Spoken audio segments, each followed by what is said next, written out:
ശ്രീ വസന്ത് സിറിയക്, കോൺഗ്രസ് എവിടെയായിരുന്നു എന്നുള്ള ചോദ്യം. ഇപ്പോൾ CJP സമരം തുടങ്ങിയിട്ട് കുറേ ദിവസമായി. ഇത് ശരിയായ സമരമല്ല എന്നൊരു ആശങ്കയോ കൺഫ്യൂഷനോ ഒക്കെ ഉണ്ടായിരുന്നു കോൺഗ്രസിനെ സംബന്ധിച്ച്. ഇപ്പോൾ ജനവികാരം പൂർണ്ണമായും ഈ സമരത്തിനൊപ്പമാണ് എന്ന് ബോധ്യമാകുമ്പോൾ അവസാന നിമിഷം 11ാം മണിക്കൂറിൽ കോൺഗ്രസ് ഈ സമരം ഏറ്റെടുക്കുകയാണോ? CJPയിൽ നിന്ന് ടേക്ക് ഓവർ ചെയ്യുകയാണോ? ഒരിക്കലുമല്ല ശ്രീ അഭിലാഷ്. നോക്കൂ, ഈ സമരം ഉയർന്നു വരുന്നത്, അതായത് നീറ്റ് പരീക്ഷയുമായി CJPയുടെ സമരത്തിൽ വിവിധ വിഷയങ്ങൾ വന്നിട്ടുണ്ടെങ്കിലും നീറ്റ് എക്സാം ലീക്കേജുമായി ബന്ധപ്പെട്ട് ഏറ്റവും ആദ്യം പ്രതികരണം നടത്തുന്നത് രാജ്യത്തിന്റെ പ്രതിപക്ഷ നേതാവ് ശ്രീ രാഹുൽ ഗാന്ധിയാണ്. രാഹുൽ ഗാന്ധി എവിടെയായിരുന്നു എന്ന് വെച്ചാൽ 3 ദിവസം മുമ്പ് അദ്ദേഹം ഉത്തരാഖണ്ഡിലായിരുന്നു. 6 കോടിയാ പ്രിയ കുമാർ താഭ എന്ന് പറയുന്ന ഒരു 19കാരി ആത്മഹത്യ ചെയ്തു ഈ നീറ്റ് പേപ്പർ ലീക്കിന്റെ പ്രത്യാഘാതത്തിന്റെ പുറത്ത്. അവർ 6 മകളാണ്. I love you papa and daddy എന്ന് 2 ലൈൻ എഴുതി വെച്ചിട്ട് ആ കുട്ടി കെട്ടിത്തൂക്കിയത് ഈ സർക്കാരിന്റെ പരാജയം കാരണം.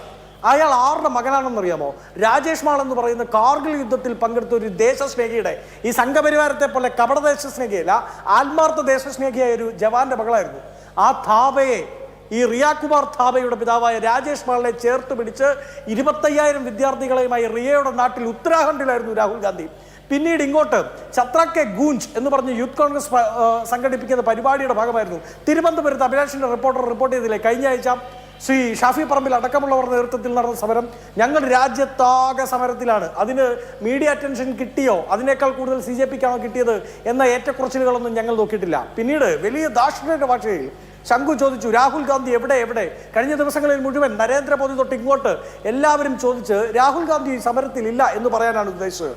ശ്രീ ശംഖു, അങ്ങനെ ചോദിച്ച നിങ്ങളുടെ നരേന്ദ്രമോദി എന്ന് പറയുന്ന ഏകാധിപതിയുടെ വീട്ടുമുറ്റത്താണ് രാഹുൽ ഗാന്ധി ഇന്ന് വന്ന് നിന്നത്. മനസ്സിലായോ?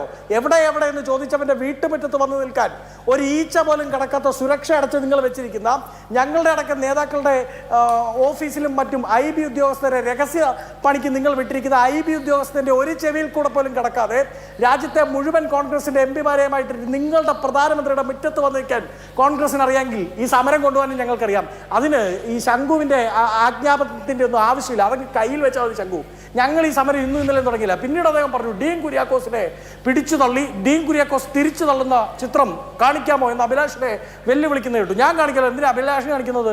ഞാനൊരു കാര്യം പറയട്ടെ ശംഖു, പോലീസ് അല്ലെങ്കിൽ ആ രാജ്യത്തെ ഭരണ സംവിധാനം അറസ്റ്റ് വരിപ്പിക്കാൻ വേണ്ടി, കയ്യാമം വെക്കാൻ വേണ്ടി വരുന്നതിലൊന്നും പ്രശ്നമില്ല. ആ കയ്യാമം വെച്ച ശേഷം ഈ ഇടിവണ്ടി എന്ന് നമ്മളൊക്കെ ഇവിടെ വിളിക്കുന്ന പോലീസ് വാനിൻ്റെ ഉള്ളിൽ കേട്ടിട്ട് രാജ്യത്തെ ഒരു നേതാവിനെ, ഒരു പാർലമെന്റേറിയനെ കൈകാര്യം ചെയ്ത് കളഞ്ഞേക്കാം എന്ന് വിചാരിക്കുന്നുണ്ടെങ്കിൽ ആ പാർലമെന്റേറിയൻ അവിടെ പോയി, ഇതാ അയ്യോ എന്നോട് ക്ഷമിക്കണമേ, ഞാൻ ഇനി നിങ്ങളുമായി യുദ്ധത്തിനില്ല, നിങ്ങളുമായി ചേർന്ന് പ്രവർത്തിച്ചോളാമെന്ന് 7 തവണ മാപ്പെഴുതി കൊടുക്കാൻ കോൺഗ്രസ്സുകാരുടെ പാരമ്പര്യം ഈ പറയുന്ന വീർ സവർക്കറിന്റെ അല്ല. നിങ്ങൾ വീർ സവർക്കർ എന്ന് വിളിക്കുന്ന വിനായക് ദാമോദർ സവർക്കറിന്റെ അല്ല. അടിച്ചാൽ, പാർലമെന്റേറിയന്റെ മുഖത്തടിച്ചാൽ തിരിച്ചടിക്കാൻ തന്നെ കോൺഗ്രസിന് അറിയാം. ഗാന്ധി മാർഗം മാത്രമൊന്നും എല്ലാ കാലത്തും ഞങ്ങൾക്ക് വഴങ്ങില്ല.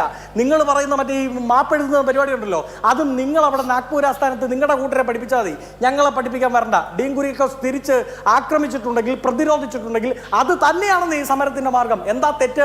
നേരത്തെ റഹീം പറഞ്ഞത് വളരെ കൃത്യമാണ്. അവിടെ ഈ വിദ്യാർത്ഥികൾ ആദ്യം ഹങ്കർ ഫാസ്റ്റുമായാണ് മുമ്പോട്ട് പോകുന്നത്. ഇപ്പോ ഇദ്ദേഹം ചോദിക്കുന്നത് കേട്ടു, എന്താണ് നമ്മുടെ ശംഖു ദാസ് എന്തെങ്കിലും പെർമിഷൻ എടുത്തിട്ടുണ്ടോ? എടുത്തിട്ടുണ്ട് ശംഖു. ജന്തർ മന്ദറിൽ സമരം ചെയ്യണമെങ്കിൽ അവിടെ ഡൽഹി അതോറിറ്റിയുമായി സാങ്ഷൻ എടുക്കാതെ അവർക്ക് സമരപന്തൽ കെട്ടാൻ പറ്റില്ല. അവരവിടെ അങ്ങനെ തന്നെയാണ് സമരം നടത്തിയത്. ആ പറയുന്ന മനുഷ്യനെ നിങ്ങൾ അവിടെ നിന്ന് അറസ്റ്റ് ചെയ്ത് കൊണ്ടുപോകുന്നുണ്ടല്ലോ, ചൈനയിലൊക്കെ മുഖം കെട്ടുന്നത് പോലെയാണ്, മുഖം മറയ്ക്കുന്നത് പോലെ. എന്തിനാ ഈ മുഖം മറച്ച് നിങ്ങൾ അറസ്റ്റ് ചെയ്യുന്നത്? അദ്ദേഹത്തിന്റെ മുഖത്തിന്റെ ഏതെങ്കിലും ഒരു ഇമോഷൻ പോലും നാളത്തെ പത്രങ്ങളിൽ വാർത്തയാവരുത് എന്ന് നിങ്ങൾക്ക് വാശിയുണ്ട്. അപ്പോ ആ സമരം ഉയർത്തിക്കൊണ്ടുവന്ന ആവശ്യങ്ങളെ മുഴുവൻ വെള്ളത്തുണി കെട്ടി അങ്ങ് കബറടക്കിയേക്കാം എന്ന് കരുതിയവരുടെ കരണത്തേറ്റ അടിയാണ് ശംഖു ഇന്നത്തത്. കാരണത്തേറ്റ അടി. നിങ്ങൾ ഈ സമരം ചെയ്യുന്ന വിദ്യാർത്ഥികളെ, അവർ മുമ്പോട്ട് വെക്കുന്ന വിഷയത്തെ മുഴുവൻ അങ്ങ് അറസ്റ്റ് ചെയ്ത് കബറടക്കിയേക്കാം എന്ന് ചിന്തിച്ചിട്ടുണ്ടെങ്കിൽ അത് നടക്കില്ല എന്ന് കേരളത്തിലെ രാജ്യത്തെ വിദ്യാർത്ഥികളും യുവജനങ്ങളും തെരുവിലിറങ്ങി കാണിക്കുകയും അതിന് കോൺഗ്രസ് പിന്തുണ നൽകുകയും ചെയ്തതാണ് ഇന്നത്തെ സമരം. നോക്കൂ, 156 എക്സാം പേപ്പറുകളാണ് ശംഖു നിങ്ങളുടെ കാലത്ത് ലീക്ക് ചെയ്യപ്പെട്ടത്. നിങ്ങൾ 2014 നീറ്റ് തുടങ്ങിയപ്പോഴത്തെ കേസിന്റെ കാര്യം പറഞ്ഞല്ലോ. പക്ഷെ 156 പേപ്പറുകൾ രാജ്യത്ത്, ലോകത്ത് ഏതെങ്കിലും സർക്കാരിന്റെ കീഴിൽ ലീക്ക് ചെയ്യപ്പെട്ടിട്ടുണ്ടോ?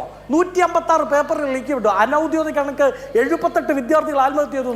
78 വിദ്യാർത്ഥികൾ ഔദ്യോഗികമായി റെക്കോർഡ്സ് ബ്യൂറോയുടെ കണക്ക് പറയുന്നത് 36 വിദ്യാർത്ഥികൾക്ക് കെട്ടി തൂങ്ങേണ്ടി വന്നു നരേന്ദ്രമോദി ഭരണത്തിന്റെ പിടിപ്പ് കേടുകൊണ്ട്. എന്നിട്ടിരുന്നു വർത്താനം പറയാം. നാണാവുന്നുണ്ടോ?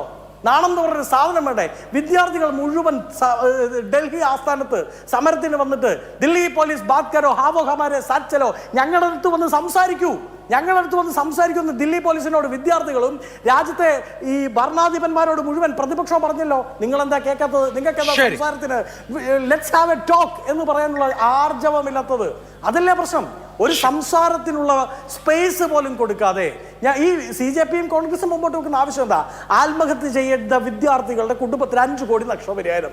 എന്താ പ്രശ്നം? അതും ന്യായമായ ഒരു ആവശ്യമല്ലേ? രണ്ടാമത്, ഇതിനെല്ലാം കാരണക്കാരനാകുന്ന NDA ചെയർമാന്റെയും ആ വകുപ്പ് കൈകാര്യം ചെയ്ത വിദ്യാഭ്യാസ മന്ത്രി ധർമ്മേന്ദ്ര പ്രധാന്റെയും രാജി എന്താ? ന്യായമായ ഒരു ആവശ്യമല്ലേ?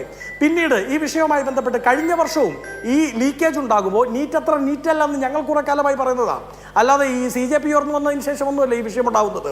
അന്ന് NDA ഒരു ഇന്റേണൽ ഇൻവെസ്റ്റിഗേഷൻ പ്രഖ്യാപിച്ചിരുന്നു കഴിഞ്ഞ വർഷം. ശ്രീ അഭിലാഷ്, ആ ഇൻവെസ്റ്റിഗേഷന്റെ റിപ്പോർട്ട് എവിടെയാ? ആ റിപ്പോർട്ട് പാർലമെന്റിന്റെ ടേബിളിൽ വെക്കണം. NDA ഉദ്യോഗസ്ഥർ